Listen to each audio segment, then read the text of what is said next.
Ya semoga kamu balik lagi gitu. Dan itu berbicara kepada saya ketika orang tua saya merobek-robek Alkitab di depan saya, kemudian memukul salib ke kepala saya. Itu saya anggap Tuhan mau ini contoh nyatanya. Dari mulai yang tadi saya cerita ya, keluarga itu kan mulainya keras. Ya, keras dalam artian ya kekerasan mental dan fisik. Mental itu dalam artian verbal. Setiap hari saya selalu diintimidasi dalam tanda kutip, bukan untuk sebenarnya kebaikan di sisi mereka, untuk tetap maintain bahwa saya tetap berada di iman yang mereka inginkan gitu. Jadi saya tetap dididik untuk tetap melakukan ibadah itu, ya saya tetap lakukan. Karena tetap dong, kita sekalipun menjadi pengikut Kristus, yang pada saat itu saya ingin, intisarinya adalah saya ingin lihat comparing, ternyata di dalam kekristenan juga kita disuruh untuk menghormati ayah dan ibu. Dan itu termasuk dalam 10 perintah Tuhan. Yep. Ya, hormatilah ayah dan ibumu. Dan saya tetap berdoa. Dan uniknya ini ya, kalau saya boleh pengakuan dosa juga. Dan ini untuk directly kepada teman-teman yang dari iman saya yang lama. Saya disuruh melakukan ibadah itu. 5 waktu sehari itu, saya berdoa Bapa kami. Doa Salam Maria. Itu yang saya daraskan. Dan saya selalu memulai dengan tanda salib. Dan berdasarkan itu juga sehingga orang tua saya pada saat itu semakin lama rasa suspicious atau curiganya itu semakin berkurang karena saya tetap mengikuti. Oh, kayaknya udah taubat nih gitu kan pikiran mereka. Tapi ternyata mereka nggak tahu kan. Sampai akhirnya long short story, singkat cerita, ya saya terus terang sama mereka. Dengan terang-terangan saya membeli salib. Dan itu pertama kali yang saya lakukan tindakan yang begitu nekat ya. Karena kan saya masih masih butuh orang tua dong, masih butuh dana, masih butuh asupan. Kalau nggak salah anak pertama ya? Betul, saya anak pertama gitu. Nah, sampai saya membeli Alkitab, saya membeli salib gitu kan. Saya pasang di kamar saya. Saya pasang itu dengan harapan bahwa saya percaya dengan perantaraan kitab suci, dengan Alkitab, dengan salib. Saya berharap bahwa iman saya semakin tumbuh. Ya, saya menunjukkan iman saya yang sejati dengan kesungguhan saya beli itu. Di end mereka tahu. Dia tahu reaksinya apa ya. Saya disidang lagi gitu kan. Itu klimaksnya di situ. Jadi mulai merasakan kekerasan fisiknya mulai dari situ. Jadi saya benar-benar saya merasakan dipukul pakai salib besi loh itu. Salibnya bukan salib kayu ya teman-teman, salib besi. Kalau teman-teman tahu salib Benedictus itu, yang besi itu, besi. Tembaga, nggak tahu besi atau tembaga, pokoknya keras itu. Itu dipukul ke kepala saya gitu. Ya Alkitab juga ya dibuang sobek-sobek. Dan pemikiran saya pada saat itu ya saya menganggap bahwa karena saya sudah belajar sejarah yang tadi saya bilang bahwa kita sudah terbiasa dengan tanpa buku, dan ternyata Tuhan jawab itu. Coba nanti lihat bagaimana. Saya anggap Tuhan obat. Nah, jadi dari situ kemudian saya memilih untuk mengikuti Kristus karena ketika saya sudah menghadapi orang tua saya, terus kemudian juga mereka mendatangkan ustadz ya untuk mereka usahanya sih supaya saya nggak murtad. Tapi itu kan pastikan pertama. Nah, itu yang pertama kali ketika diserang, ketika saya sudah terlihat untuk menjadi pengikut Kristus. Ternyata saya itu suatu ketika memutuskan untuk mengikuti Kristus ketika pergumulan saya itu semuanya sudah terjawab di dalam Kristus. Dan itu yang selalu saya bilang sama teman-teman. Ketika kamu sudah menerima Kristus, tidak ada lagi waktu untuk kamu pelajari iman kamu yang sebelumnya. Sudah fokus untuk Kristus, fokus untuk Kristus. Wah, luar biasa ini ketika berbicara mengenai iman saya. Iman saya yang sekarang kok kelihatannya tidak punya wibawa. Dalam artian begini, mohon maaf. Tidak punya wibawa dalam artian begini. Ketika berbicara mengenai iman, akan banyak orang yang bilang bahwa iman kita itu hanya dari buku. By book. Jadi kalau kamu tanpa buku, kamu nggak bisa beriman. Kan gitu. Ternyata saya baca, wah, kekristenan mula-mula nggak ada Alkitab. Ya. Kita berpegang pada ajaran para rasul. Maka ketika saya bandingkan dengan mereka, kenapa mereka begitu mengglorifikasi hafal, harus dihafal. Kalau nggak hafal, tandanya kamu tidak beriman itu kan. Yang kemudian dipakai justifikasi itu untuk iman kita. Yes. Sehingga orang Kristen sering dibilang, wah kamu bisa hafal. Katanya Oten nggak hafal Bible-nya. Itu justifikasi itu ternyata ketika kita berbicara mengenai sejarah justru itu menjadi salah satu value yang pas. Dan saya bandingkan dengan iman saya.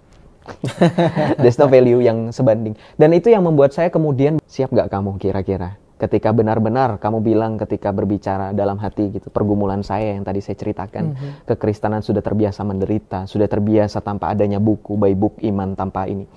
Ternyata saya merasakan itu. Jadi ketika itu ya mulai kekerasan fisik dan orang tua saya mewanti-wanti. Sampai akhirnya dengan kondisi yang sakit, menahan rasa sakit dan juga nangis ya, manusiawi gitu. Pada saat itu umur saya juga masih 18 tahun, masih ABG labil. Jadi saya sambil sesenggukan nangis itu saya sampai bilang, ya udah gitu, mau gimana lagi? Orang ini bukan kemauan saya bilang gitu. bukan kemauan pribadi saya, dan ini bukan demi keuntungan pribadi. Saya tidak mendapatkan keuntungan apa-apa. Saya bilang gitu. Saya bilang sama mama saya, mama kan sering dibilang sama guru-guru saya yang tadi SMA, sering dibilang sama tetangga, ada omongan katanya saya dibayar segini-segini. Sekarang mana buktinya? Sekarang kalau mau bukti, oke, silakan mama. Saya bilang, silakan coba usir saya dari rumah. Gitu. Bertahan atau enggak? Akhirnya mama saya nggak sampai hati. Puji Tuhannya nggak sampai hati, tapi saya berbicara itu sungguh-sungguh untuk membuktikan. Pembicaraan dari tetangga, dari omongan orang-orang yang mengatakan saya kena sogok dalam tanda kutip, dibayar, gitu. Dan mama saya pada akhirnya, ya kurang lebih sampai dengan detik ini, perlahan-lahan menerima, gitu. Walaupun memang kondisi orang tua saya tidak lagi seperti dulu, ya karena sudah bercerai juga, divorce juga mereka. Tapi sekali lagi, tadi saya sudah sampaikan, saya tetap menghormati mereka sebagai orang tua. Dan sebagai anak yang baik dan bertumbuh dalam Kristus, saya tetap mendoakan mereka. Sekalipun menerima Kristus adalah kehendak bebas, saya percaya, saya selalu berdoa, saya bawa dalam doa, Tuhan, semoga dengan kehendak bebas yang telah Engkau berikan kepada setiap dari kami, termasuk orang tua saya, Engkau perkenankan mereka untuk pada akhirnya menerima keselamatan itu. Saya selalu mendoakan mereka gitu. Dan puji Tuhannya, ketika saya sudah dibaptis, sudah officially resmi menjadi pengikut Kristus, saya tidak pernah malu untuk selalu membuat tanda salib dalam berdoa. Saya juga tidak pernah malu untuk selalu memberikan informasi ketika ada kegiatan keluarga, misalkan ngajak makan-makan, kayak kemarin di hari Minggu. Saya bilang, oke, boleh aku ikut, tapi aku gereja dulu. Dan puji Tuhan memang perlahan-lahan, walaupun ya namanya bercandaan tetap ada. Bercandaan kayak, ya semoga kamu balik lagi gitu. Mama, papa, adik-adik ya, saya AA ya, kalau boleh saya sebut AA nggak pernah yang namanya itu berubah sedikit pun dalam tanda kutip negatif, tapi lebih ke positif ketika menerima Kristus. Maka yakinlah ketika sekarang sudah melihat bagaimana AA sudah berada di dalam Kristus, harap mama, papa, adik-adik bisa menerima apa adanya. Dan tentu sebagai anak, ketika mama dan papa juga ingin keselamatan, saya juga menawarkan keselamatan. Tapi ingat bahwa ketika keselamatan itu berbicara, masing-masing mempunyai klaim, kita berhak untuk mengklaim. Klaim itu tidak ada yang salah, tetapi bagaimana membuktikan klaim itu. Dan saya selalu bilang, dan mama papa juga tahu, adik-adik juga tahu, saya suka berdebat. Dan ketika saya sudah memutuskan sesuatu, pasti itu sudah ada jawabannya dan tidak bisa terpatahkan. Maka ketika berbicara mengenai keselamatan di dalam Kristus, yakinlah saya sudah menerima itu. Saya harap mama papa dan adik-adik bisa menerima. Walaupun sekali lagi bukan secara terpaksa. Karena mengikuti Kristus harus dari kerendahan hati dan kerelaan hati. Gitu aja. Melihat Yosef adalah seorang apologet dan menjadi buah bibir warganet terutama di TikTok. Nah, sejak kapan Yosef memutuskan untuk berapologetika? Oke, jadi begini. Tadi kan sebenarnya ini alurnya maju ya. Waktu itu saya melihat ada channel Komal Apologet ya. Jadi saya tertarik, ada perdebatan nih. Kebetulan saya juga suka debat nih ya kan. Nah, saya melihat kok polanya sama ya ketika saya masih jadi iman saya yang dulu ya. Kok polanya sama ya, saya bilang gitu kan dalam hati saya. Saya akhirnya naik gitu kan. Saya ikut Komal-Komal, dari situ singkat cerita saya mulai untuk memutuskan ketika mengerti dan memahami dalam Alkitab, dalam surat Rasul Petrus yang pertama ya, 1 Petrus 3 ayat 15, di situ dikatakan, kuduskanlah Kristus di hatimu sebagai Tuhan dan setiap sedialah untuk memberikan pertanggungjawaban kepada setiap yang meminta pertanggungjawaban dengan rendah hati, dengan lemah lembut ya, dengan penuh kesopanan. Nah itu saya semakin teguh, oh ya udah gitu. Berarti setiap dari orang Kristen tanpa terkecuali harus berapologia. Karena kan bahasa asli memberikan pertanggungjawaban, kalau kita lihat dalam bahasa aslinya 1 Petrus 3:15, berapologia, apologia. Sehingga setiap dari orang Kristen harus berani berapologetika, gitu kan. Karena mempertanggungjawabkan iman. Iman itu harus diberikan kesaksian, selayaknya para rasul, ya kan, menuliskan kesaksian. Mereka memberikan kesaksian itu dengan cara menuliskan surat-surat kepada jemaat pada saat itu ya, baik dari Injil sinoptik ya, dan Injil Yohanes, kemudian dari surat-surat pastoral Rasul Paulus, kemudian Rasul Yakobus, dan seterusnya Rasul Petrus juga. Nah, sebagai orang Kristen itu punya kewajiban untuk berapologia. Nah, inilah yang membuat saya pada saat itu di awal tahun 2023, puncaknya itu di bulan Januari, akhirnya memutuskan untuk membuat akun TikTok secara khusus untuk berapologetika. Setelah sebelumnya itu kan untuk entertain, nggak mungkin dong gitu kan nyambung. Nah, jadi di situ mulai memberitakan, tadinya itu fokus, benar-benar fokus. Saya tidak ada berpikiran untuk comparing. Metode yang saya pakai sekarang itu kan comparing ya, untuk membandingkan gitu. Membandingkan loh ya, bukan untuk out of nowhere tanpa ada angin dan hujan saya membahas iman saya yang lama, enggak. Saya enggak seperti itu orangnya. Jadi awalnya itu memang fokus hanya untuk membahas firman, ya membahas Alkitab, bagaimana caranya untuk menjawab, meluruskan tuduhan. Tapi seiring berjalannya waktu menyesuaikan keadaan di mana saya bilang terus terang pada saat itu di suatu momen saya live, saya bilang oke, sepertinya cara kita mempertahankan juga harus dibarengi dengan comparing. Bukan menyerang loh ya. Karena kan orang kebanyakan menilai kita harus juga sekali sembari bertahan defense, kita harus juga offense. Iya, kita menyerang. harus juga menyerang, enggak gitu. Kekristenan sedari mula tanpa adanya penyerangan, kita sudah terbiasa untuk bertahan tanpa menyerang. Ya, kita lihat bagaimana berbicara mengenai para martir seperti Stefanus di dalam Alkitab, ya itu kan enggak menyerang. Tidak menyerang secara wah ini kamu punya Tuhan, enggak. Seperti bagaimana mereka menyerang kita, ya kan sering mengolok-olok Tuhan Yesus.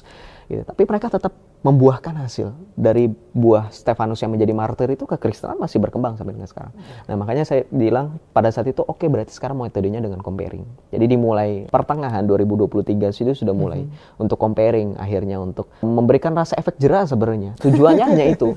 Jadi tujuan saya mau melakukan comparing itu bukan untuk menjelek-jelekan. Sebenarnya orang-orang itu sering misunderstand di situ. Kalau teman-teman sering lihat, saya selalu menitipkan pesan, kalau kamu memang masih kekeh dengan imanmu, tidak mau menerima Kristus, itu pilihanmu sendiri. Iya. Konsekuensi dalam Tidak ada Alkitab paksaan. jelas, betul. Tapi konsekuensi dalam Alkitab saya harus kasih tahu kamu. Ya. Tuhan Yesus sendiri bilang, jika kamu tidak percaya bahwa akulah dia, kamu akan binasa dalam dosa-dosamu. Selesai. Saya hanya menyampaikan itu. Pun Tuhan Yesus mengatakan memang ilalang dan gandum harus bertumbuh bersamaan. Ya. Betul. Di dalam Alkitab juga dikatakan hal yang sama kurang lebih. Celakalah dunia dengan segala penyesatannya. Memang penyesatan itu harus ada, tetapi celakalah yang mengadakannya. Alkitab mengatakan demikian. Tuhan Yesus sendiri yang mengatakan bahkan. Jadi saya tidak punya mandatory atau kewajiban untuk kemudian berpikir, wah yang ini saya melihat teman saya atau saudara saya yang seiman ini juga harus sama seperti enggak. Gitu. Makanya metode comparing itu secara spesifik, secara tidak langsung untuk menyadarkan mereka.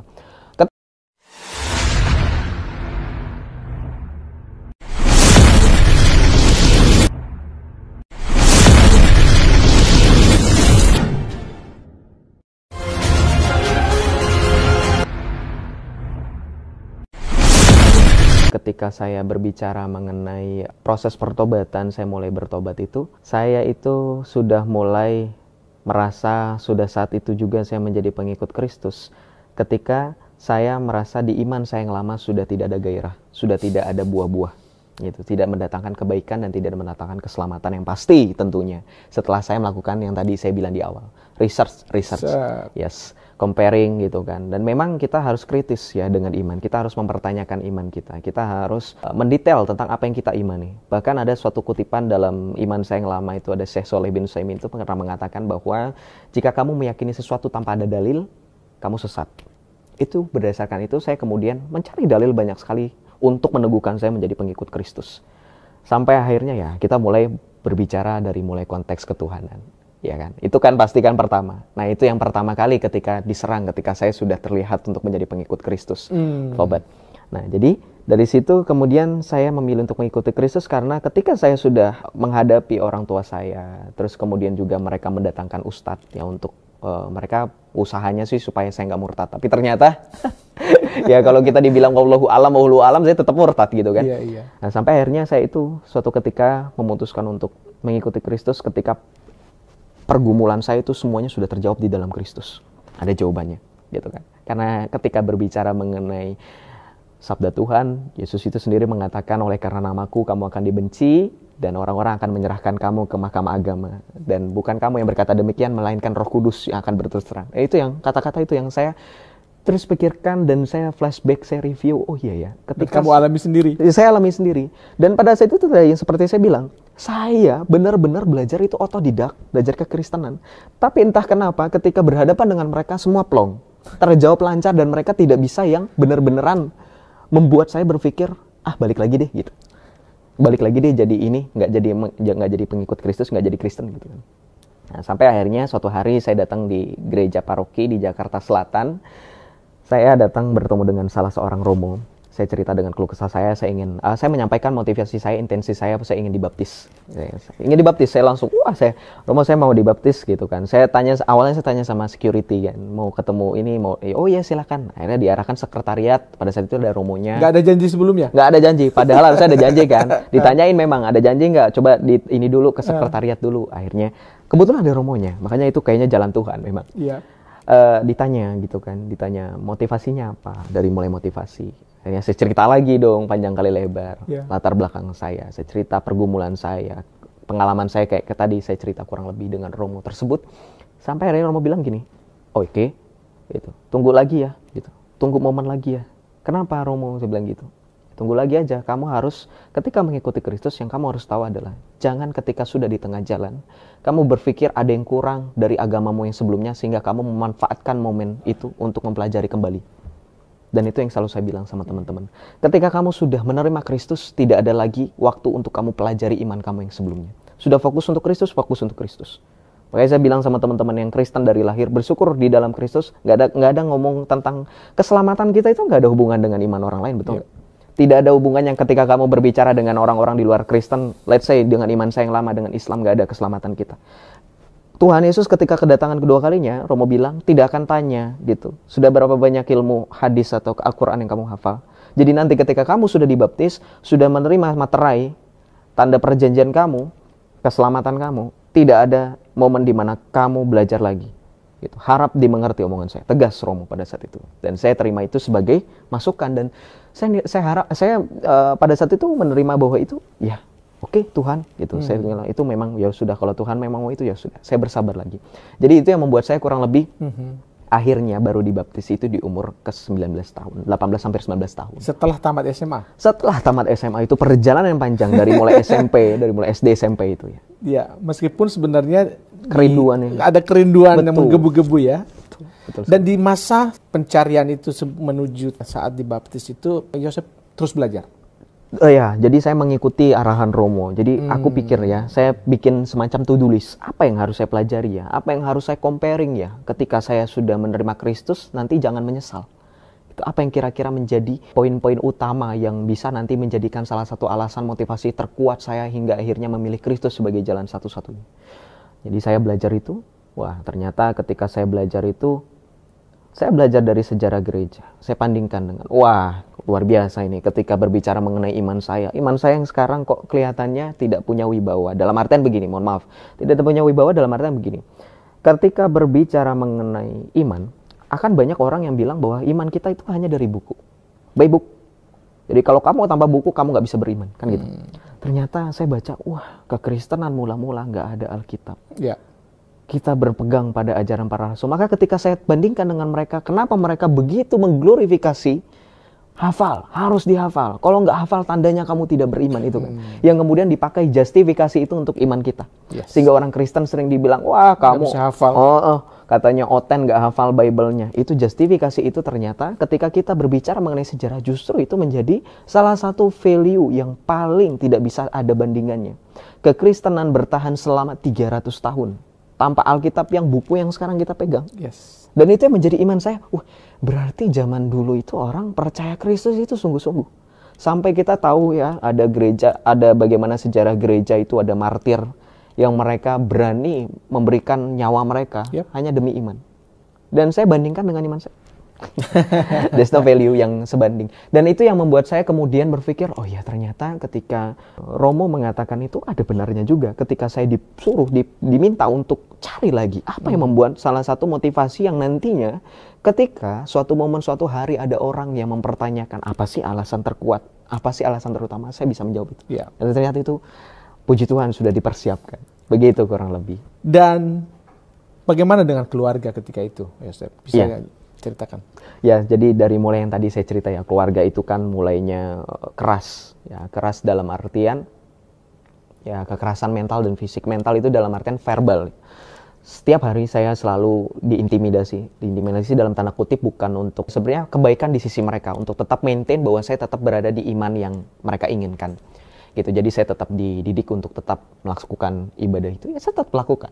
Karena tetap dong, kita sekalipun menjadi pengikut Kristus yang pada saat itu saya ingin, intisarinya adalah saya ingin lihat comparing, ternyata di dalam kekristenan juga kita disuruh untuk menghormati ayah dan ibu. Dan itu termasuk dalam 10 perintah Tuhan. Yep. Ya, hormatilah ayah dan ibumu. Dan saya tetap berdoa. Dan uniknya ini ya, kalau saya boleh pengakuan dosa juga. Dan ini untuk directly kepada teman-teman yang dari iman saya yang lama. Saya disuruh melakukan ibadah itu. 5 waktu sehari itu, saya berdoa Bapa kami.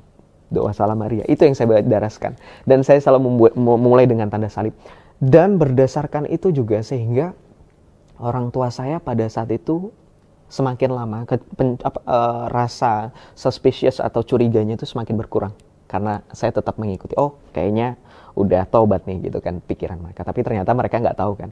Sampai akhirnya long short story, singkat cerita, ya saya terus terang sama mereka. Dengan terang-terangan saya membeli salib. Dan itu pertama kali yang saya lakukan tindakan yang begitu nekat ya. Karena kan saya masih masih butuh orang tua dong, masih butuh dana, masih butuh asupan. Kalau nggak salah anak pertama ya? Betul, saya anak pertama gitu. Nah, sampai saya membeli Alkitab, saya membeli salib gitu kan. Saya pasang di kamar saya. Saya pasang itu dengan harapan bahwa saya percaya dengan perantaraan kitab suci, dengan Alkitab, dengan salib. Saya berharap bahwa iman saya semakin tumbuh, ya. Saya menunjukkan iman saya yang sejati dengan kesungguhan saya beli itu. Di end mereka tahu. Dia tahu reaksinya apa ya. Saya disidang lagi gitu kan. Itu klimaksnya di situ. Jadi mulai merasakan kekerasan fisiknya mulai dari situ. Jadi saya benar-benar saya merasakan dipukul pakai salib besi loh itu. Salibnya bukan salib kayu ya teman-teman, salib besi. Kalau teman-teman tahu salib Benedictus itu, yang besi itu, besi. Tembaga, nggak tahu besi atau tembaga, pokoknya keras itu. Itu dipukul ke kepala saya gitu. Ya Alkitab juga ya dibuang sobek-sobek, dan pemikiran saya pada saat itu ya saya menganggap bahwa karena saya sudah belajar sejarah yang tadi saya bilang bahwa kita sudah terbiasa dengan tanpa buku, dan ternyata Tuhan jawab itu. Coba nanti lihat bagaimana. Saya anggap Tuhan itu berbicara kepada saya ketika orang tua saya merobek-robek Alkitab di depan saya, kemudian memukul salib ke kepala saya. Itu saya anggap Tuhan mau ini contoh nyatanya. Siap gak kamu kira-kira? Ketika benar-benar kamu bilang ketika berbicara dalam hati gitu, pergumulan saya yang tadi saya ceritakan, kekristenan sudah terbiasa menderita, sudah terbiasa tanpa adanya buku, by book iman tanpa ini. Ternyata saya merasakan itu. Jadi ketika itu ya mulai kekerasan fisik dan orang tua saya mewanti-wanti. Sampai akhirnya dengan kondisi yang sakit, menahan rasa sakit dan juga nangis ya, manusiawi gitu. Pada saat itu umur saya juga masih 18 tahun, masih ABG labil. Jadi saya sambil sesenggukan nangis itu, saya sampai bilang, ya udah gitu, mau gimana lagi? Orang ini bukan kemauan saya bilang gitu. Bukan kemauan pribadi saya, dan ini bukan demi keuntungan pribadi. Saya tidak mendapatkan keuntungan apa-apa. Saya bilang gitu. Saya bilang sama mama saya, mama kan sering dibilang sama guru-guru saya yang tadi SMA, sering dibilang sama tetangga, ada omongan katanya saya dibayar segini-segini. Sekarang mana buktinya? Sekarang kalau mau bukti, oke, silakan mama. Saya bilang, silakan coba usir saya dari rumah, gitu. Bertahan atau enggak? Akhirnya mama saya nggak sampai hati. Puji Tuhannya nggak sampai hati. Tapi saya berbicara itu sungguh-sungguh untuk membuktikan. Pembicaraan dari tetangga, dari omongan orang-orang yang mengatakan saya kena sogok dalam tanda kutip, dibayar, gitu. Dan mama saya pada akhirnya, ya kurang lebih sampai dengan detik ini perlahan-lahan menerima, gitu. Walaupun memang kondisi orang tua saya tidak lagi seperti dulu ya, karena sudah bercerai juga, divorce juga mereka.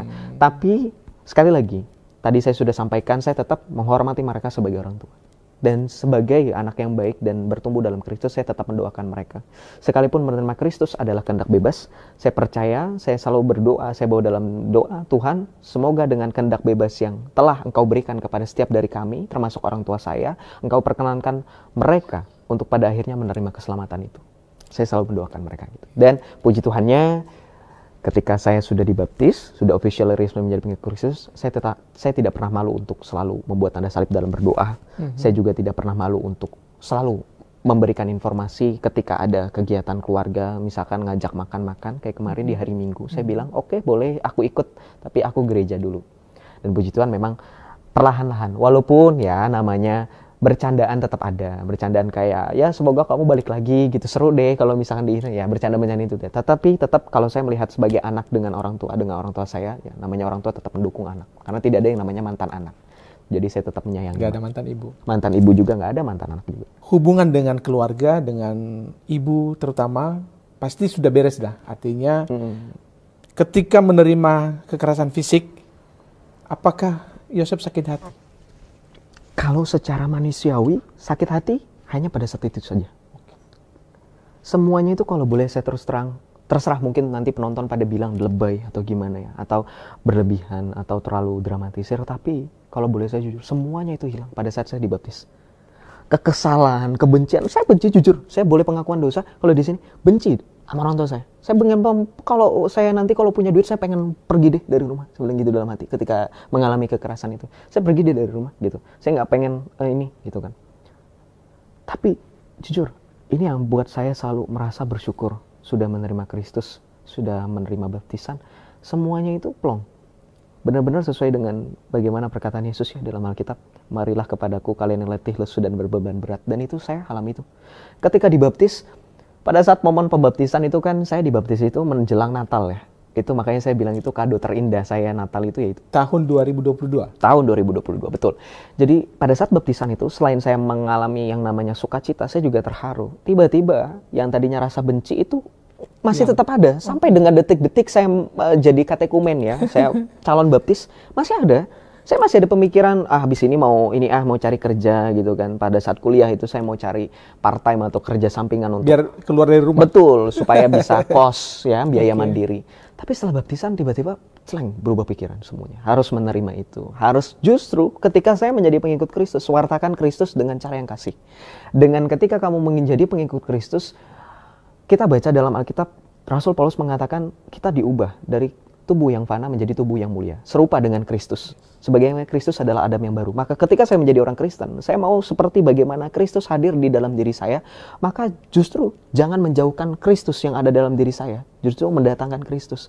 Maka ketika pada saat baptisan itu, saya semakin terbuka. Saya semakin cair. Yang tadinya itu boleh terus terang, saya itu sama keluarga memang agak jauh. Maksudnya dalam artian saya nggak pernah curhat-curhat tuh antara anak dengan orang tua, nggak pernah curhat masalah percintaan, masalah pendidikan, masalah-masalah karena kadang ada yang cair gitu. Tapi setelah benar-benar berubah, setelah itu saya jadi cair, gitu. Walaupun tetap ada yang namanya hubungan antara anak sama mama ya, ada cekcok-cekcok sedikit, tapi nggak sampai yang seperti dulu saya merasakan kebencian, pengen pergi gitu, melupakan orang tua saya, bahkan adik-adik saya. Tapi setelah dibaptis itu, puji Tuhan semuanya itu jadi seolah-olah Tuhan mau ketika saya menerima keselamatan, ya mau nggak mau saya menerima keselamatan itu untuk juga dibagikan kepada, terutama untuk keluarga saya, gitu. Seperti itu. Baptisan itu menjadi alasan Yosef untuk lebih mengasihi mama sama adik-adik lagi ya? Betul, mengasihi lagi, lebih mengasihi lagi, seperti bagaimana kasih itu semakin terpancarkan benar-benar seolah-olah air itu membasahi dan juga membersihkan. Itu benar-benar tohir kalau kata kita. Mentahirkan, mensucikan. Baptisan itu benar-benar mensucikan, dan itu bukan hanya kalau kita berbicara secara spesifik, kalau dari mereka kan secara jasmani. Secara rohani intinya baptisan itu yang saya rasakan itu adalah secara rohani itu membersihkan kita. Itu dia intisarinya. Dan hubungan dengan kedua adik gimana, Yosef? Kalau dengan adik-adik saya, puji Tuhan, adik-adik saya itu menerima saya apa adanya sebagai kakak atau abang mereka, atau AA mereka ya, karena saya disebut dengan AA, dipanggil dengan AA. Dan mereka juga tidak ada penasaran dari adik saya yang laki-laki yang baru kelas 3 SD, mungkin belum, pola pikirnya belum sedewasa yang adik saya yang SMA. Dia menanyakan, kok AA bukan Islam gitu ya. Saya jelaskan, tapi saya jelaskannya dengan pendekatan supaya dia tidak rumit-rumit memikirkan ya, menyesuaikan gitu ya. Tapi tetap puji Tuhan dia menerima, dan saya juga tetap mengasihi dia juga tetap mengasihi saya. Pun begitu juga dengan adik saya yang sudah besar, yang sudah memahami juga tentunya perjalanan hidup saya, dan juga dia menyaksikan secara tidak langsung dan maupun langsung ya, karena pada saat mengalami kekerasan fisik itu juga adik saya menyaksikan. Jadi saksi ya. Betul. Jadi memang sekali lagi bahwa hubungan saya dengan keluarga puji Tuhan sekarang sudah baik ya, sudah mulai berjalan baik, dan puji Tuhan akan kedepannya lebih baik lagi gitu. Yosef, Anda percaya nggak sih bahwa satu orang percaya maka seisi rumah akan diselamatkan? Betul, percaya saya. Percaya itu. Ini kan bukan tidak mungkin keluarga akan menonton video ini. Ada nggak yang mau disampaikan sama mereka, Yosef, lewat video ini? Iya, yang mau disampaikan ya mama, papa, adik-adik ya. Saya AA ya, kalau boleh saya sebut AA. AA nggak pernah yang namanya itu berubah sedikit pun, dalam tanda kutip negatif tapi lebih ke positif. Ketika menerima Kristus, maka yakinlah ketika sekarang sudah melihat bagaimana AA sudah berada di dalam Kristus, harap mama, papa, adik-adik bisa menerima apa adanya. Dan tentu sebagai anak, ketika mama dan papa juga ingin keselamatan, saya juga menawarkan keselamatan. Tapi ingat bahwa ketika keselamatan itu berbicara, masing-masing mempunyai klaim, kita berhak untuk mengklaim. Klaim itu tidak ada yang salah, tetapi bagaimana membuktikan klaim itu. Dan saya selalu bilang, dan mama papa juga tahu, adik-adik juga tahu, saya suka berdebat. Dan ketika saya sudah memutuskan sesuatu, pasti itu sudah ada jawabannya dan tidak bisa terpatahkan. Maka ketika berbicara mengenai keselamatan di dalam Kristus, yakinlah saya sudah menerima itu. Saya harap mama papa dan adik-adik bisa menerima. Walaupun sekali lagi bukan secara terpaksa. Karena mengikuti Kristus harus dari kerendahan hati dan kerelaan hati. Gitu aja sih. Ya, Yosep, kalau boleh tahu sama adik-adik sama mama itu satu rumah sama Yosep sekarang, atau Yosep posisinya di mana? Untuk sekarang saya ngekos karena memang lagi kuliah dan memang untuk efisiensi waktu dan juga jarak, dan juga lagi kebetulan lagi magang kan gitu. Agak repot kayaknya kalau misalkan dari Depok ke tempat saya magang gitu. Tapi tetap komunikasi. Maintain komunikasi by WA, chatting gitu, tetap ada komunikasi. Dan kadang kalau antara untuk secara khusus dengan adik-adik saya gitu kan, adik saya yang gede ini ya biasalah hubungan kakak dengan adik. Kadang kalau adik minta ongkos, minta duit, ya saya kasih gitu aja, tetap cair gitu suasananya. Dan kita ada grup keluarga juga. Saya tetap, ya kadang kalau saya boleh cerita sedikit, curhat sedikit ya, di grup keluarga itu kan kalau di WhatsApp itu Bapak Ibu ada stiker ya, saya kirim stiker rohani, kirim bercandaan gitu. Dan itu untuk apa, menunjukkan bahwa memang relasi itu tidak pernah terbatas, sekalipun kita sudah berbeda memilih jalan. Yang satu jalannya lebih agak panjang, yang satu jalannya lebih agak singkat, dan itu adalah satu-satunya jalan. Begitu. Iya, kakak yang baik ya. Iya. Buat adik-adiknya. Dan kita sekarang melihat Yosep adalah seorang apologet dan menjadi buah bibir warganet terutama di TikTok. Nah, sejak kapan Yosep memutuskan untuk berapologetika? Oke, jadi begini, tadi kan sebenarnya ini alurnya maju ya. Jadi dari kesaksian yang awal, dari kecil sekali sampai tadi saya dibaptis. Nah ini menyambung yang tadi baptisan saya. Jadi saya dibaptis di tahun 2022 Desember ya, 2022 Desember. Dan ketika bulan Desember, Januari, Februari saya mulai lihat TikTok. Awal mula tuh lihat TikTok itu, kalau saya boleh ya, sekali lagi pengakuan dosa saya banyak sekali nih nanti nih. Jadi saya itu awalnya TikTok itu untuk entertain, benar-benar untuk entertain, untuk nonton yang joget-joget, untuk nonton hibur-hiburan gitu. Tapi waktu itu saya melihat ada channel Komal Apologet ya. Jadi saya tertarik, wih ada perdebatan nih. Kebetulan saya juga suka debat nih ya kan. Nah saya melihat kok polanya sama ya ketika saya masih jadi iman saya yang dulu ya. Kok polanya sama ya, saya bilang gitu kan dalam hati saya. Oh saya akhirnya naik gitu kan. Saya ikut Komal-Komal, dari situ singkat cerita saya mulai untuk memutuskan ketika mengerti dan memahami dalam Alkitab, dalam surat Rasul Petrus yang pertama ya, 1 Petrus 3 ayat 15, di situ dikatakan, kuduskanlah Kristus di hatimu sebagai Tuhan dan setiap sedialah untuk memberikan pertanggungjawaban kepada setiap yang meminta pertanggungjawaban dengan rendah hati, dengan lemah lembut ya, dengan penuh kesopanan. Nah itu saya semakin teguh, oh ya udah gitu. Berarti setiap dari orang Kristen tanpa terkecuali harus berapologia. Karena kan bahasa asli memberikan pertanggungjawaban, kalau kita lihat dalam bahasa aslinya 1 Petrus 3:15, apologia. Sehingga setiap dari orang Kristen harus berani berapologetika gitu kan. Karena mempertanggungjawabkan iman. Iman itu harus diberikan kesaksian selayaknya para rasul. Ya kan, menuliskan kesaksian. Mereka memberikan kesaksian itu dengan cara menuliskan surat-surat kepada jemaat pada saat itu ya, baik dari Injil sinoptik ya, dan Injil Yohanes, kemudian dari surat-surat pastoral Rasul Paulus, kemudian Rasul Yakobus, dan seterusnya Rasul Petrus juga. Nah, sebagai orang Kristen itu punya kewajiban untuk berapologia. Nah, inilah yang membuat saya pada saat itu di awal tahun 2023, puncaknya itu di bulan Januari, akhirnya memutuskan untuk membuat akun TikTok secara khusus untuk berapologetika. Setelah sebelumnya itu kan untuk entertain, nggak mungkin dong gitu kan nyambung. Nah, jadi di situ mulai memberitakan, tadinya itu benar-benar fokus. Saya tidak ada berpikiran untuk comparing. Metode yang saya pakai sekarang itu kan comparing ya, untuk membandingkan gitu. Membandingkan loh ya, bukan untuk out of nowhere tanpa ada angin dan hujan saya membahas iman saya yang lama, enggak. Saya enggak seperti itu orangnya. Jadi awalnya itu memang fokus hanya untuk membahas firman, ya membahas Alkitab, bagaimana caranya untuk meluruskan tuduhan. Tapi seiring berjalannya waktu, menyesuaikan keadaan di mana saya bilang terus terang pada saat itu di suatu momen saya live, saya bilang oke, sepertinya cara kita mempertahankan juga harus dibarengi dengan Comparing. Bukan menyerang loh ya. Karena kan orang kebanyakan menilai, kita harus juga sembari bertahan defense, kita harus juga offense. Iya, kita menyerang. harus juga menyerang. Enggak, gitu. Kekristenan sedari mula tanpa adanya penyerangan, kita sudah terbiasa untuk bertahan tanpa menyerang. Ya, kita lihat bagaimana berbicara mengenai para martir seperti Stefanus di dalam Alkitab, ya itu kan nggak menyerang. Tidak menyerang secara, wah ini kamu punya Tuhan, ini enggak. Seperti bagaimana mereka menyerang kita, ya kan, sering mengolok-olok Tuhan Yesus. Gitu. Tapi mereka tetap membuahkan hasil dari buah Stefanus yang menjadi martir itu. Kekristenan masih berkembang sampai dengan sekarang.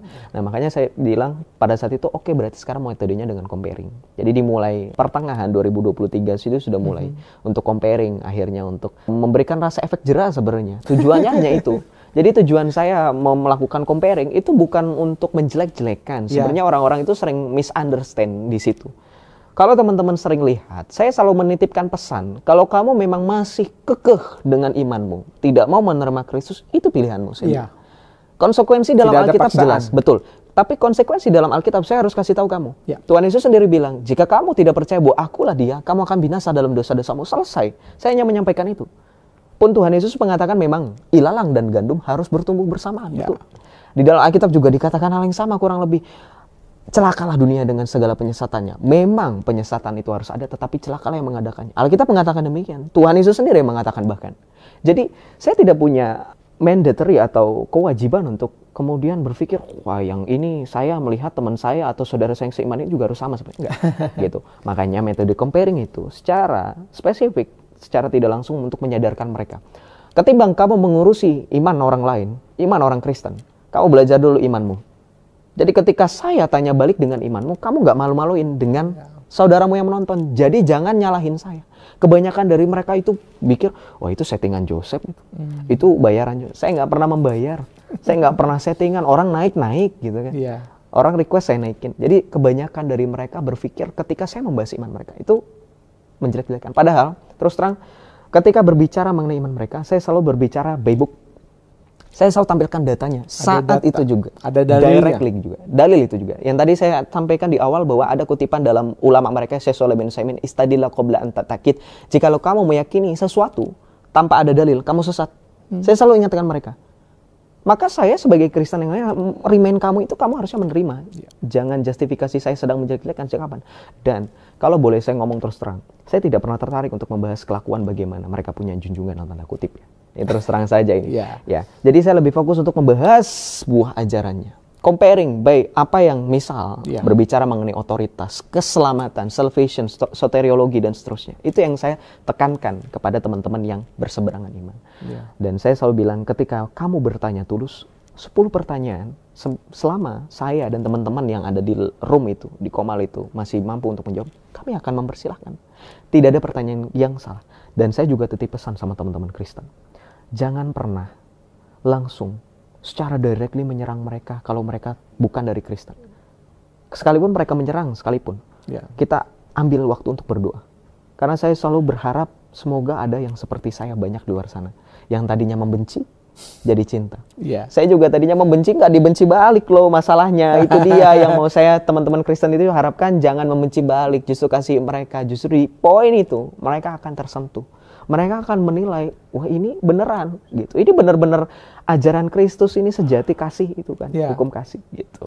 Mungkin ketika Yosef dulu benci, lalu ada orang Kristen juga yang benci kamu, mungkin Anda tidak seperti ini, bisa jadi loh. Betul, ya malah kan? akan ilfil jatuhnya, betul, malah akan menghindar gitu. Jadi keren juga sih mungkin ajakan Yosef ya kepada kita yang sudah percaya Kristus. Dan tadi yang paling keren itu adalah ada dasar kita berapologia itu adalah bahwa kita harus menguduskan Kristus ya. Sebagai Tuhan. Iya kan? Dan itu harus kita lakukan menjadi sebuah lifestyle ya. Betul, lifestyle. Iya kan? Karena itulah kewajiban kita menjadi orang Kristen. Betul. Ya, mungkin ada orang yang penasaran juga Yosef. Sebelum Anda mulai berapologet itu atau melalui siaran langsung itu, apa persiapan-persiapan yang Yosef lakukan?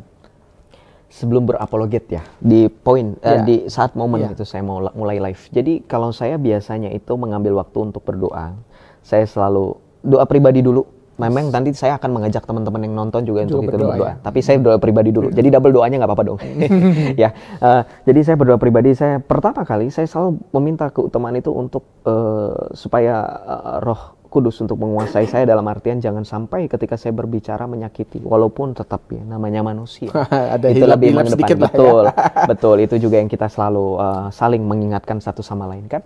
Nah jadi ya itu udah berdoa udah pastilah untuk supaya bagaimana ketika saya menyampaikan bukan berkat saya. Joseph penjelasannya keren, saya selalu bilang bukan. Saya selalu bilang itu. Kenapa? Karena benar-benar saya sebelumnya saya selalu bilang, ya Tuhan semoga dengan hikmat kebijaksanaan yang kau curahkan melalui Roh Kudus-Mu dengan perantaraan aku. Saya bilang seperti itu. Dan teman-teman yang nanti akan menjelaskan, semoga yang mendengarkan bisa mengerti dan memahami bagaimana kebenaran itu. Itu kan. Dan saya juga berlandaskan prinsip bagaimana firman Tuhan ya, yang selalu saya pakai, bahkan itu menjadi salah satu moto saya ketika saya menuliskan skripsi, kalau saya boleh curhat, itu veritas liberabit vos, kebenaran itu akan memerdekakan kamu. Dan saya berdoa itu, saya bawa dalam doa, semoga kebenaran yang Kristus telah sampaikan dan telah beritakan, dan itu juga diberitakan oleh para rasul dan telah disampaikan kepada kami, bisa memerdekakan orang-orang yang belum merdeka. Itu doa, kemudian juga tentunya saya menyiapkan data. Jadi saya sudah persiapkan Alkitab itu di depan saya, baik secara aplikasi ya. Kadang kan kalau by book itu mungkin agak repot ya untuk hebat-hebatnya gitu. Jadi secara aplikasi juga secara handphone. Kemudian juga ya untuk data dari iman sebelah juga, karena saya kebetulan puji Tuhan ya, itu punya kesempatan dan juga ada teman-teman yang berbagi berkat untuk saya untuk akhirnya bisa membeli buku-buku gitu, baik secara iman kekristenan maupun iman Islam. Tapi perlu disclaimer ya sebelumnya, untuk khusus untuk iman saya yang dulu, ketika saya membeli buku, itu ada beberapa yang memang saya sudah punya dari dulu. Dan memang ada yang saya baru beli, itu bukan dengan tujuan saya mempelajari baru itu, tapi hanya merefresh. Belum kebeli pada saat itu, saya hanya dari e-book. Nah, ini yang teman-teman harus tahu persoalannya, yang ini cukup kompleks sebenarnya. Kebanyakan dari mereka itu sering menuduh ketika kita buka data by online, mereka akan bilang itu editan, PDF, ya nggak? Sekarang kalau kita tampilkan secara buku, mereka mau menolak apa? Saya selalu bilang, ini ya kamu lihat, saya selalu tampilkan buku saya ketika saya menampilkan buku, khusus untuk iman mereka. Ketika comparing, ini penerbitnya, saya bilang. Ini penulisnya, kamu cek sendiri biografinya, penulisnya biografi penulisnya, penerbitnya dari mana, siapa penerjemahnya. Kalau buku itu bukan dari bahasa Indonesia, misalkan dari bahasa Arab, karena kebanyakan kitab-kitab saya itu dari bahasa Arab diterjemahkan, gitu. Itu yang kemudian saya rasa itu Tuhan itu begitu baik memberikan ide. Itu, kamu harus pakai buku. Kenapa? Bukan tanpa alasan. Mereka itu akan itulah bapak segala dusta adalah iblis, akan memelintir. Ketika kita tampilkan secara internet, mereka akan nuduh editan. Ini baru dibuat Joseph. Kalau di buku, mana bisa? Masa ya saya mau tulis sendiri, terus saya terbitin sendiri, saya cover, ini nggak mungkin. Jadi itu sebenarnya. Menyiapkan doa, gitu ya, persiapan secara batin, dan juga tadi data, gitu. Nah, apakah Joseph juga menempuh pendidikan khusus nggak untuk tujuan mendukung pelayanan di apologetika ini? Untuk pendidikan secara khusus, secara formal sebenarnya untuk S1 gitu ya, kuliah belum ya, karena sampai dengan detik ini tadi yang seperti sudah ditanyakan sebelumnya, saya masih mahasiswa semester akhir dan bukan jurusan teologi atau filsafat. Tapi untuk pendidikan non formal, saya selalu bergabung dengan pengajaran dari teman-teman Katolik dan dari gereja Katolik. Itu ada dari Katolisitas, dan saya suka memakai website untuk belajar. Jadi memang sebagai orang Kristen kita harus juga mempersiapkan bekal. Sekalipun misal kita tidak punya kesempatan untuk kuliah, kita harus pintar. Zaman sekarang sudah teknologi sudah semakin canggih. Saya juga belajar dari websitenya Ibu Rita Wahyu dari Sarapan Pagi, dan juga dari website lainnya dari internasional gitu, dari Catholic Answer atau dari New Advent dan seterusnya. Dan itu yang harus kita gali, pemahaman kekristenan secara menyeluruh, secara general yang bisa menopang. Yang pada akhirnya kita tahu kita punya dalil kuat. Oh, saya pernah baca di sini. Ini ada bukti kuatnya. Sehingga ketika berbicara mengenai pendidikan, teman-teman buat yang lagi menonton, yang ketika ingin berpikir untuk akhirnya untuk berapologia atau berapologetika, jangan terbatas ketika kayaknya harus kuliah dulu teologi, itu jangan seperti itu. Kelamaan nanti nggak ke jalan-jalan. Karena tadi kita sudah membaca dan kita sudah tahu di dalam surat Rasul Petrus yang pertama, setiap orang harus mempertanggungjawabkan imannya tanpa terkecuali. Ya, kalau kamu memang mau pengajaran kamu itu punya validasi, punya otoritas, usaha. Gereja itu banyak loh. Ya. Gereja-gereja itu menyediakan, memprovide ada pendalaman Alkitab, ada pendalaman Alkitab, ada sekolah kursus kitab suci. Kalau di kami di gereja Katolik ada KPKS ya, ada Emmaus Journey dan seterusnya. Itu banyak. Jadi orang Kristen, ketika kamu sudah menjadi orang Kristen, jangan hanya datang ke gereja. Itu saya bukan justifikasi ya, ini kita sama-sama belajar. Tapi kita harus aktif. Ya. Benar-benar aktif, benar-benar all out melayani Tuhan. Sekalipun kamu bukan pemusik, sekalipun kamu bukan pengkhotbah, sekalipun kamu bukan lektoris atau apapun itu, melayani Tuhan itu dengan cara yang kamu bisa tadi berapologia, dengan cara yang paling simple, dengan cara yang paling sebenarnya itu kita bisa langsung mempraktekkan. Tetapi tetap harus tadi tetap ada bimbingan, ya kan? Pendalaman Alkitab, kursus kitab suci. Supaya apa? Supaya ingat, kata Tuhan Yesus juga apa? Pengajaran-pengajaran yang palsu itu juga bisa datang dari kita, dari internal. Ya. Nah, kita sendiri tahu kan, banyak yang nabi-nabi palsu, pengajar-pengajar palsu. Nah, itu yang supaya diminimalisir. Jadi kalau kita bergereja, dimanapun Anda bergereja, percayakan itu pada otoritas gereja Anda, dan Anda harus punya dalil validasi ketika Anda ingin berbicara sesuatu, Anda punya pengajaran itu. Seperti itu. Ya. Nah, selama menjalani apologia ini atau apologetika ini, Joseph, ada pengalaman-pengalaman menarik nggak? Bisa di-mention beberapa nggak yang sangat menarik? Pengalaman menarik itu saya kalau berdiskusi atau berapologetika itu di live itu saya pernah langsung ya berhadapan dengan bukan yang kelas awam lagi gitu, sama salah seorang Habib ya. Saya tidak berani untuk menyebutkan namanya atau bahkan kalau kita sebutnya marga ya, ada marganya mereka.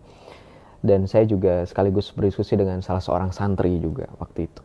Jadi kalau saya untuk yang Habib yang santri ini ada di itu saya di TikTok saya, memang saya di TikTok saya di VT saya share, dan itu sampai di poin mereka itu ketika berbicara mengenai topiknya itu mengenai iman mereka, nanti teman-teman lihat sendiri lah dengan itu Nur Muhammad itu mereka bilang ini tidak pantas untuk dibicarakan di publik, artinya ini sangat limited aksesnya, nggak berani.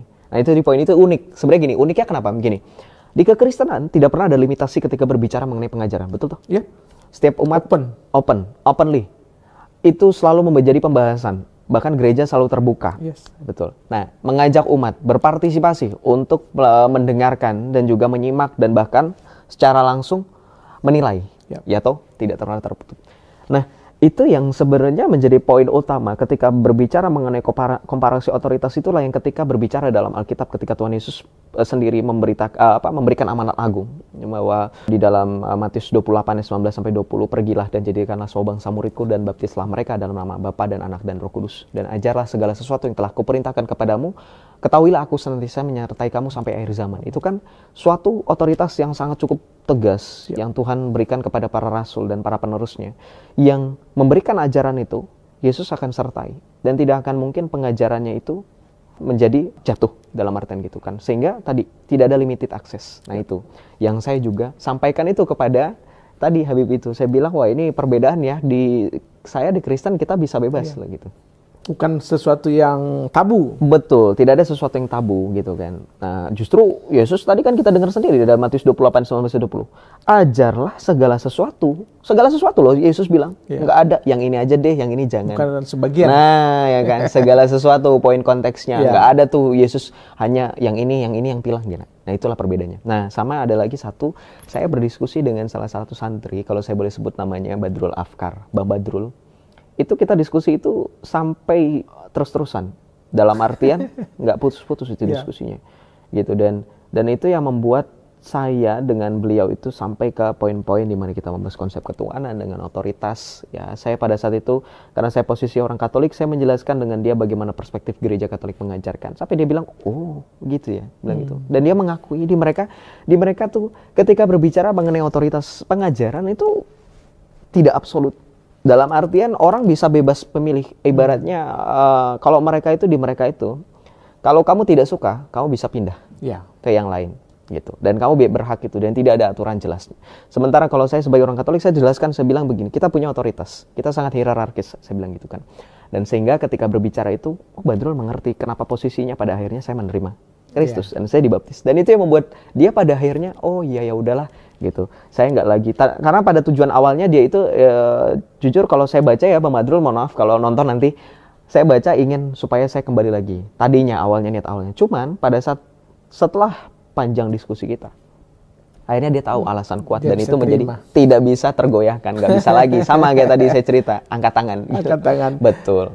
Dan jelas ya bahwa salah satu tujuan dari Yosef berapologia ini adalah ya mengikuti amanat agung Tuhan Yesus itu ya. Betul. Bahwa mengajar Segala segala sesuatu. bangsa ya. Dan ini kan keputusan yang sangat rawan, Yosef. Biasanya ya kalau ngomongin diskriminasi, orang-orang itu akan langsung menilai justifikasi fashion saya. Ya kan, seperti yang nanti nih pasti Iya. saya udah ini kita bisa bernubuat nih. Kita bisa bernubuat bahwa nanti kolom komentar pasti ramai. Oh ngapain nih pakai pakaian Arab? Iya. Ya saudara, bapak ibu, teman-teman yang menonton dari kalangan manapun ya, dari iman manapun, saya percaya nanti pasti banyak yang nonton dari luar Kristen pastinya gitu. Nah jadi saya mau menyampaikan begini ya, pakaian apapun tidak akan berhubungan dengan iman. Kita beli pakaian gak dimintain KTP ya toh. Penjual nggak akan repot-repot. Saya beli kifeye, saya beli jubah atau apapun ini sebenarnya juga pakaian imam loh. Iya. Ya, baik dari gereja Katolik, gereja Ortodoks, bahkan teman-teman dari gereja Protestan juga ada yang memakai jubah panjang seperti ini dan tidak ada permasalahan. Gitu. Dan sejauh bagaimana kita melihat perkembangan dunia apologetika, memang kalau dari seberang itu akan mempermasalahkan sesuatu yang tidak esensial. Sekali lagi, masalah pakaian. Itu yang selalu saya sering jawab bahwa ketika saya memakai ini tidak ada hubungannya dengan iman.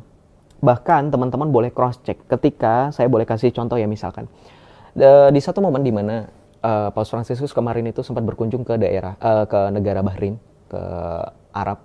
Itu meresmikan gereja di sana baru berdiri, itu Cathedral of Our Lady Arabia. Itu orang-orang Arab yang pakai seperti ini, ya kurang lebih sama, cuman warnanya beda. Mereka warnanya merah putih, jubahnya putih. Tahu kan, pernah nonton dong di TV-TV mereka. Mereka masuk ke dalam gereja. Mereka nggak lepas dulu itu mereka punya penutup kepala ya kan. Karena betul, itu untuk memverifikasi itu bukan pakaian agama loh. Sehingga ketika mereka masuk ke rumah ibadah orang lain, ini tidak dilepas atau dulu mereka. Ini pakaian budaya, culture.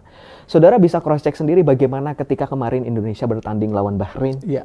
Banyak penonton mereka nonton bola pakai pakaian seperti ini. Iya.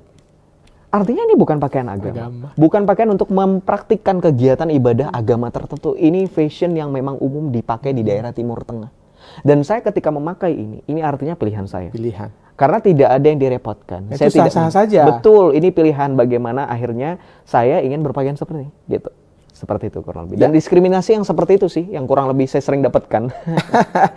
Nah, dalam berapologetika ini Yosef, bagaimana Yosef melihat memandang orang-orang Kristen, orang-orang yang non-Kristen Katolik? Oke. Gereja memang secara secara definitif ajaran gereja Katolik seperti Paus Fransiskus kemarin sempat datang ke Indonesia, kita lihat refleksinya dari situ aja ya, nggak usah jauh-jauh. Yeah. Dan mungkin nanti ada dokumen gereja, bahkan di Lumen Gentium, ya Lumen Gentium poin 15-16. Gereja melihat bahwa iman orang di luar dari gereja Katolik, mereka adalah satu di dalam Kristus. Mereka menerima baptisan yang juga diakui oleh Katolik. Sehingga kita bersama mewartakan Kristus. Dan gereja secara terus terang juga mengakui seberkas kebenaran itu ada di dalam diri setiap orang Kristen. Walaupun mereka bukan dalam persekutuan dengan gereja Katolik. Sehingga dalam definitif gereja Katolik, dengan gaya pastoral, terutama dengan Konsili Vatikan kedua, kita lihat bagaimana Paus Fransiskus mengundang justru menerima secara terbuka teman-teman pemimpin dari gereja Protestan di luar dari Katolik untuk bersama kita merangkul kembali lagi sebagaimana semula kita adanya. Karena gini, kehendak persatuan itu adalah buah Roh Kudus. Roh Kudus adalah buah yang mempersatukan. Sehingga kalau ada oknum-oknum di luar sana yang sering gontok-gontokan itu kan, ya, yang sering mengatakan bahwa wah, apa itu ekumenisme? Padahal kita melihat ekumenisme itu buah yang bagus. Itu yang tidak ada di mereka. Kita lihat itu perbandingan bagaimana ketika di dalam Alkitab tertulis dari buahnya lah kamu mengenal mereka. That's the point. Poin itu yang tidak ada di iman saya yang dulu. Perbedaan itu ada juga di mereka loh, ya. Kalau Bapak Ibu mengerti maksud saya, di kita ada Katolik, Protestan, atau di mereka juga ada, dan itu lebih kompleks permasalahannya karena tidak ada usaha untuk ekumenisme. Sehingga ketika kekristenan menggalakkan kegiatan oikumeni dan seterusnya, itu menjadi buah Roh Kudus. Buah Roh Kudus hadir nyata. Dan itulah janji yang Tuhan Yesus sendiri katakan di Taman Getsemani di dalam Yohanes 17 ayat 21.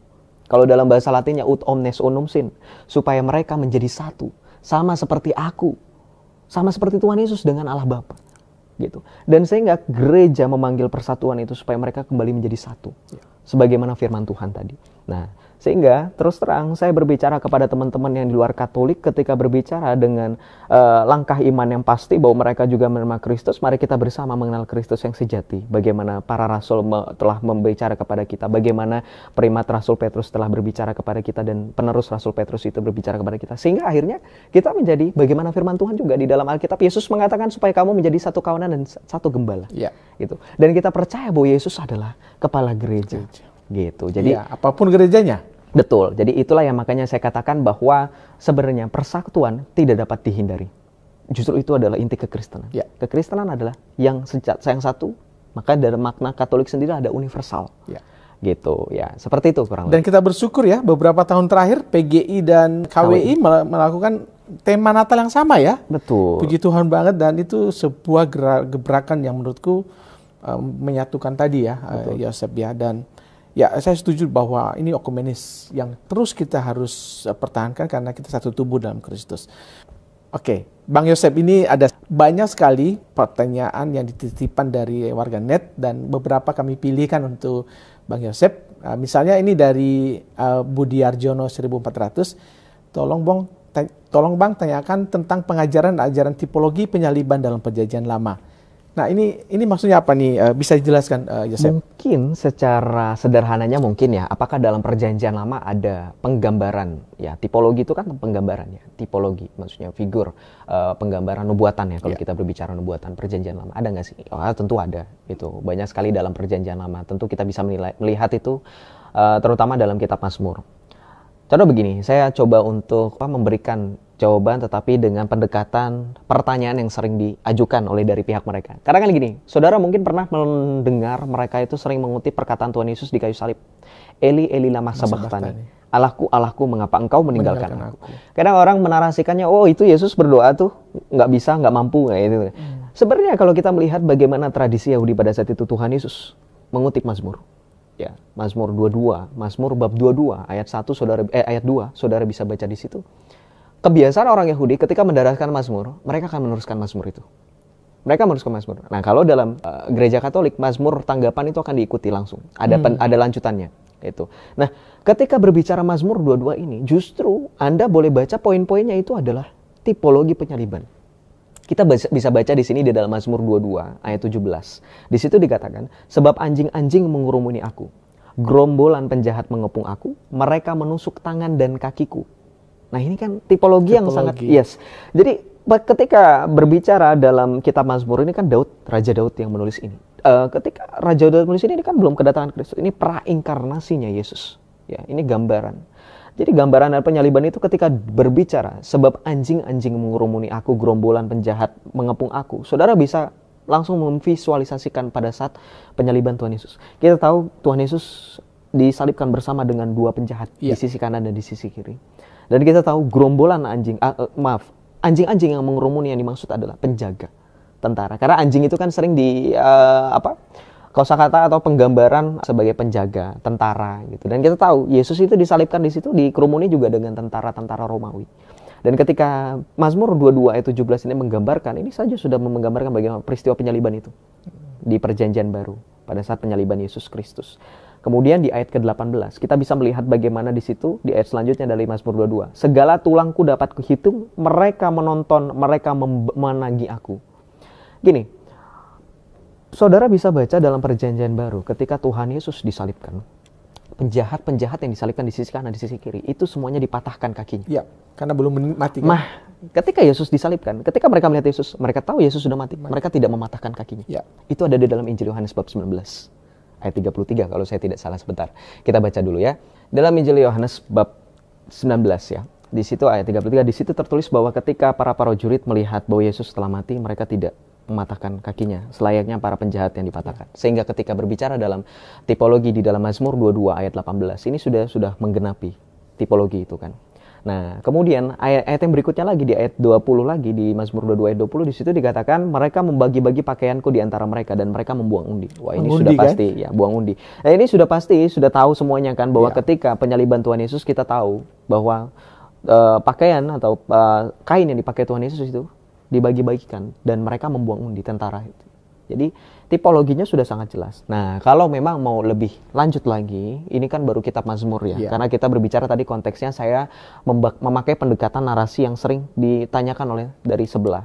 Eli Eli lama sabachthani. Ini hubungannya dengan Mazmur 22. Yang nanti kalau Anda juga baca sampai selesai, ini Mazmur yang berbicara dari yang tadinya keputusasaan akan diubah menjadi sukacita. Maka nanti di ayat terakhirnya ada tertulis di ayat 22-23 dalam Mazmur 22 ini akan tertulis segala bangsa akan sujud menyembah di hadapanmu.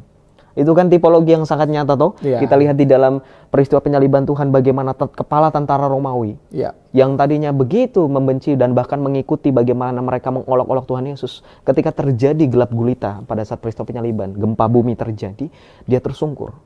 Sambil tersungkur dia mengatakan sungguh orang ini adalah anak Allah gitu. Dan secara tradisi gereja mengenalnya dengan sebutan Longinus, ya kepala tentara pasukan itu yang menjadi yang dihormati oleh gereja dan jadi percaya, dan itu penggenapan juga dalam kitab Mazmur. Nah, gitu. Jadi kalau itu kan kitab Mazmur. Nah, nanti saudara juga bisa baca dalam kitab Yesaya 53 itu jelas sekali satu perikop itu berbicara mengenai hamba yang menderita, Mesias yang menderita. Itu yang lebih jelas lagi gitu. Oke, lanjut ya. Ada satu orang lagi dari AZ018WW ya. Itu nanti bisa dilihat juga di YouTube ya. Bisakah Kristen itu mandiri dan berdiri sendiri tanpa Islam? Nah, ini pertanyaan ini agak unik ya. Apakah Yosef bisa membantah bahwa jauh sebelum adanya Yahudi, apalagi dengan Kristen yang brojol ke dunia baru kemarin sore, Islam itu sudah ada di dunia sejak dahulu. Padahal itu kan abad ke-6 ya. Secara sejarah dan secara faktual memang iya. Secara faktual sejarah ya faktual ya. Nah, kalau berbicara mengenai tadi pertanyaannya ya, bisa nggak kekristenan mandiri? Bisa kok gitu. Dalam artian begini, mandiri dalam artian begini. Kalau orang beranggapan kekristenan ada karena Yahudi, itu salah. Kenapa? Gini, kekristenan bisa berdiri sendiri karena pengajaran yang diberikan oleh Tuhan Yesus itu berotoritas tadi. Dan kita berbicara faktual sekarang gini aja deh. Kita tahu kekristenan itu kan tumbuh di negara Israel. Dan kita tahu di sana itu masih banyak situs-situs kekristenan yang sampai dengan detik ini terjaga dengan baik. Masih ada. Bahkan orang-orang Israel juga sebenarnya there's nothing problem with us dengan orang Kristen. Kalau teman-teman nanti yang kolom komentar, wah Joseph atau sedang menghibur diri, katanya kemarin beberapa waktu lalu kan ada kasus katanya diludahi. Itu hanya segelintir. Kamu nggak bisa menjustifikasi atas perlakuan oknum tertentu kamu samakan. Kadang kan hipokrit. Mereka ketika ada ngelakuin kesalahan maunya dibilang oknum. Ketika ada orang lain ini digeneralisir semuanya seolah-olah orang Yahudi membenci kami gitu kan. Jadi standar ganda. Maka ketika berbicara ada orang oknum Yahudi yang meludahi kita yang kemarin sempat viral di internet, ya berarti itu hanya oknum. Nggak semuanya itu. Dan kita lihat realitanya. Banyak orang Kristen yang berziarah ke Tanah Suci. Ya, semoga kita diberikan kesempatan ya ke sana untuk membuktikan secara langsung. Ya memang faktanya mereka aman gitu. Secara happy ya kan mereka mendengarkan penjelasan dari tour guide ya tentang situs-situs, dan itu terjaga dengan baik. Jadi intinya sekali lagi berbicara mengenai kekristenan dengan adanya Yahudi, memang kita tidak sangkali bahwa Yesus pun orang Yahudi, ya kan, turunan Yahudi. Tapi gini, kalau sampai ada narasi yang bilang nyolong, karena ada tuh yang bilang nyuri, nggak ada nyolong. Dalam artian begini, loh, murid-muridnya Yesus itu orang Yahudi, dan itu menjadi itu resmi, ya. Dan dengerin, Yahudi itu kan terbagi beberapa aliran. Itu ada Samaritan. Mereka percaya dengan konsep mereka sendiri, tapi mereka memakai perjanjian lama. Gitu. Itu nggak ada masalah. Makanya saya bilang mainnya kurang jauh. Gitu. Jadi untuk menjawab itu kita melihat bagaimana Yesus sendiri memberikan otoritas itu. Pada saat berbicara di dalam Matius 28:19-20 dikasih itu semuanya. Dan ingat ketika peristiwa di mana Tuhan Yesus mengutus Roh Kudus. Ya kan, di dalam Injil Yohanes bab 16 di situ bisa dibaca bagaimana perutusan Roh Kudus yang Yesus berikan kepada para rasul di ayat 20, Yohanes 16:20. Di situ dikatakan terimalah Roh Kudus. Jikalau engkau mengampuni dosa orang, maka dosa itu terampuni. Jika engkau menyatakan dosa itu tetap ada, maka dosa itu tetap ada. Itu kuasa yang diberikan Tuhan Yesus selalu punya power. Artinya autoritinya mengikat. Bahkan dalam Matius 16:18-19 dikatakan, dan engkau adalah Petrus, di atas batu karang ini aku akan mendirikan gerejaku, dan alam maut tidak akan menguasainya. Apa yang kau ikat di bumi akan terikat di sorga, dan apa yang kau lepaskan di bumi akan terlepas di sorga. Artinya apa? Mandiri. Ada otoritas dari Yesus. Yesus sebagai penjamin kok. Yesus saja bisa mengalahkan maut. Maka di dalam surat Rasul Paulus kita baca, Rasul Paulus mengatakan Yesus telah mengalahkan segala sesuatu. Musuh terakhir yang ia kalahkan, yang ia hadapi adalah iblis, maut. ya kan? Nah, ketika berbicara mengenai kekristenan, bisa nggak mandiri? Oh, Yesus saja mengalahkan maut kok. Itu musuh terakhir, itu musuh yang paling dianggap sebagai menjadi penyebab kenapa kita mengalami kematian, betul toh?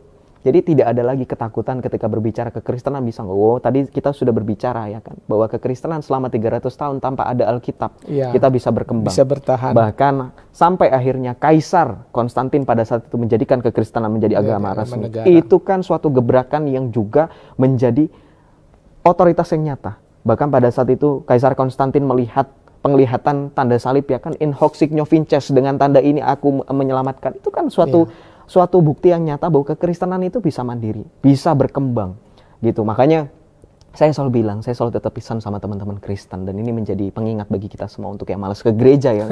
Kita sudah terbiasa, kita sudah bisa ke gereja. Gereja sudah banyak, meskipun masih terdapat kesulitan di sana sini, perizinan, kapasitas yang kurang dan seterusnya. Tapi kita tetap harus bersyukur. Jangan ada alasan untuk malas. Kenapa? Kekristenan sedari gereja mula-mula itu berdarah-darah untuk datang ke pertemuan, untuk memecah-mecah roti, mendengarkan firman Tuhan. Di dalam Kisah Para Rasul 2 ayat 47, mereka dipersekusi, ya kan, imannya dihadang. Maka dengan iman yang kita tahu berlandaskan dari darah dan perjuangan para martir yang mati syahid itu, kita percaya sekarang kita sudah mengalami yang namanya perkembangan zaman yang sudah memudahkan kita dalam akses apapun. Maka jangan ada alasan untuk malas pergi ke gereja, apalagi memberitakan keselamatan itu. Ya, gitu. Tadi yang klaim itu bahwa itu mereka yang pertama, biarin lah ya. Biarin aja. Itu klaim sebenarnya sama kayak misalkan saya ada orang stranger tiba-tiba bilang, saya orang kaya, saya punya duit 5 miliar. Apa sih anggapan kita? Nggak waras. Jadi kita nggak mau terlalu ikut campur, jadi biarkan saja. Semua orang berhak klaim gitu. Oke, gitu ya. Bapak yang menanyakan tadi ya. Nah, ada pesan buat Bang Yosep dan teman-teman Apologet untuk tidak terlalu bernafsu. Harus tetap berhati-hati dalam berkata-kata, jangan sampai bisa dituduh penistaan. Jangan emosi, karena bisa membuat Anda terpeleset dalam kata-kata. Ini tanggapan Anda, Joseph. Ya, tanggapan saya baik. Betul, apa yang disampaikan itu baik, dan juga saran dan masukan yang membangun ya, dalam artian memang kita dalam menyampaikan pendapat di muka umum itu harus bisa berhati-hati, apapun itu, mau itu berbicara mengenai agama, politik, ekonomi, karena memang kita berbicara dalam halayak, kita itu kan negara hukum ya. Kita tahu di undang-undang di negara kita juga diatur, sekalipun memang setiap orang berhak dan secara bebas mengeluarkan pendapatnya. Dan tapi memang secara spesifik berbicara mengenai iman sangat sensitif gitu kan. Dan orang juga, sekali lagi ya, tadi saya juga sudah menyampaikan di awal, memberitakan Kristus harus tetap dengan kasih, dengan rendah hati, dengan lemah lembut. Tapi memang kita jangan langsung ketika ada orang yang terlepas, keceplos, kita langsung judge. Wah, kamu salah. Kita ingatkan dulu baik-baik gitu. Dan selayaknya kita sesama tubuh Kristus, sesama saudara beriman, kita juga mendoakan. Selain memberikan saran, masukan, kita juga mendoakan semoga setiap orang yang memberitakan Kristus, setiap orang yang berapologetika tetap mengutamakan rendah hati dengan kasih, dan tetap menjadi terang dan garam dunia. Seperti itu. Mantap. Ada yang bertanya dari akun Dom 0312, apakah beliau, Joseph maksudnya, mode perangnya dari Enrico Turalaki, si Salam Santuy. Ini kenal ini? Kalau saya waktu itu sempat ya, jadi gini, banyak kan orang itu karena saya tercover ini, banyak orang yang menebak-nebak identitas pribadi. Jadi sempat waktu itu memang ada yang komentar di live saya, di kolom komentar, ini Enrico Turalaki. Saya bilang, oke, kalau udah tahu orangnya silakan aja datengin, coba saya pengen tahu. Jadi gini, saya nantengin mereka, kalau memang sudah tahu ya langsung nantengin aja gitu. Dalam arti gini loh, sebenarnya kalau mau menebak-nebak guessing who I am secara pribadi, secara benar-benar nyata gitu, siapa sih Joseph ini? Kan Joseph Albert Michael, kan saya selalu bilang, kan banyak tuh orang yang suka salah paham ya, dari iman sebelah itu bilang katanya mana ada orang Islam namanya Joseph. Saya sudah bilang ini nama aku, udah berkali-kali saya bilang, nama TikTok itu nggak mungkin harus nama KTP tuh, nama akte. Jadi ya itu mungkin salah satu komen yang juga menarasikan bahwa menebak-nebak itu nama asli saya atau itu pribadi, identitas gue. Kalau saya responnya santai. Kalau memang kamu memang atau Anda atau saudara-saudara yang sedang menonton ini tahu itu mengatakan itu adalah saya, ya sudah silakan aja coba buktikan benar nggak orangnya gitu kan. Karena jujur saya nggak tahu, maksudnya secara pribadi mengenal yang tadi disebutkan itu nggak tahu. Tapi saya sempat mencari memang, oh memang ada akun TikToknya gitu kan. Tapi masa sih orang saya adalah orang gitu. Iya gitu. Ya, ini ada dari akun juga Raw Musa 5835. Sejauh ini Yosef sudah cukup baik, mantap lah. Saran saja untuk penjelasan jawaban jangan terlalu cepat. Emang dia dikaruniai. untuk berkata-kata dengan cepat ya, Yosef ya. Jadi gini, tadi kan sebenarnya pada saat saya menceritakan saksian itu kan ada clue-nya sebenarnya. Saya suka berdebat. Jadi kalau ikut kompetisi lomba debat itu, entah kompetisi debat mahasiswa itu ya, KDMI, atau saya terbiasa itu kompetisi debat, itu kan ada waktu ya. Ya. Setiap berbicara itu 7 menit. Terukur. Nah, terukur. Jadi saya di pola pikir saya, otak saya menjelaskan 5 menit, tak. Dan itu ketika saya berdiskusi dan berdebat dengan polemik-polemik ya, seperti yang saudara-saudara bisa cek di YouTube, itu orang-orang bisa menilai, misalkan dikasih waktu 5 menit. Saya bagi 2,5 menit untuk memberikan jawaban ketika sudah diajukan pertanyaan, 2,5 menit untuk mengajukan pertanyaan kembali. Jadi memang terstruktur, jadi memang termindset di otak saya ketika menjawab pertanyaan atau bahkan berbicara. Kenapa cepet-cepet ya, itu alasannya. Dan terkesan cepat. Betul, jadi mohon maaf. Iya, tapi sebenarnya nggak ada masalah ya, karena di YouTube atau di TikTok itu bisa kita ulang kok. Kalau misalnya itu kan, artinya Bapak Ibu yang merasa itu cepat, kalau mau ulang lagi bisa kok, jadi di rewind. Iya, di rewind ya, betul. Itu aja pertanyaannya. Jadi biarkanlah Yosef tetap dalam style ini gitu, karena ada dasar hukumnya, dasarnya untuk bisa begitu ya, karena dia sangat terukur waktunya. Oke, dari Jenny ya, dari Jenny is 7792. Saya mau bertanya, Alkitab memiliki otoritas dalam dirinya sehingga tidak perlu alat bantu lain untuk menjelaskan isinya. Apakah Al-Quran juga memiliki? Tapi ini udah membahas Al-Quran yang kita skip ya. Oke, apa yang menjadi mimpi-mimpi Yosef ke depan? Oke.